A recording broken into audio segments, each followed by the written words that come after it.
La plupart d'entre vous, je pense que vous connaissez ce portrait de Jésus que l'on voit partout avec la barbe, les cheveux longs, les yeux bleus.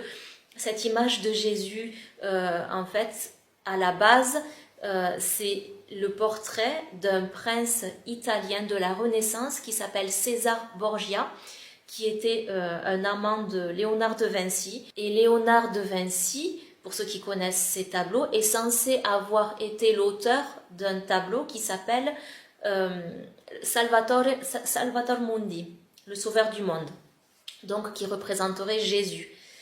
Et en réalité, les portraits qui ont été faits par Léonard de Vinci de Jésus, eh bien, ce sont des portraits de son amant César Borgia, qui était donc un prince italien de la Renaissance et dont le père, Rodrigo Borgia, est ensuite devenu le pape Alexandre VI. Donc, au niveau de l'Église catholique, cette représentation de Jésus a été adoptée, approuvée, alors qu'il s'agissait en réalité du portrait d'un prince italien.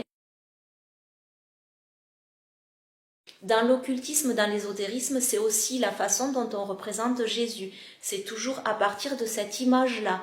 Les cheveux longs, la barbe, les yeux bleus. Moi, je sais que à l'époque où j'étais dans l'ésotérisme, j'aimais beaucoup cette représentation de Jésus avec le cœur et les lumières qui sortent, là, je ne sais plus comment on l'appelle. Et en fait, j'ai été déçue. Les images de Jésus telles qu'on les connaît, les représentations de Jésus sont en réalité la représentation d'un prince italien de la Renaissance, César Borgia. Vous pouvez aller vérifier sur Internet, vous trouverez tout un tas d'informations très intéressantes à ce sujet.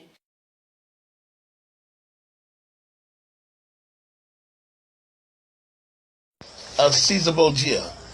Shalom, Most High Christ bless. This is the destruction of Caesar Borgia. This man has caused problems in almost our people all through history. Of Caesar Bo. Throw your picture up. Bye bye, Caesar Bo. Peace out. Bye, Caesar Bo. Enchère. Oui, et puis il a battu un record. Somme, voilà. Eh ben oui, c'est la plus forte somme pour un tableau. Il a explosé le record précédent du Picasso, puisque là, ça s'est vendu 450 millions de dollars hier à New York. C'est-à-dire presque 3 fois plus que le Picasso qui avait le record précédemment. Ce tableau de Léonard de Vinci s'appelle Salvator Mundi, le sauveur du monde. Alors, on reconnaît tout de suite le style, hein, ouais. Léonard de Vinci. Il y a un petit peu de Joconde dans ce tableau. D'ailleurs, les deux datent à peu près de la même époque. On est vers 1510. Fiji, cette image, vous voyez cette image, c'est Borgia. César Borgia.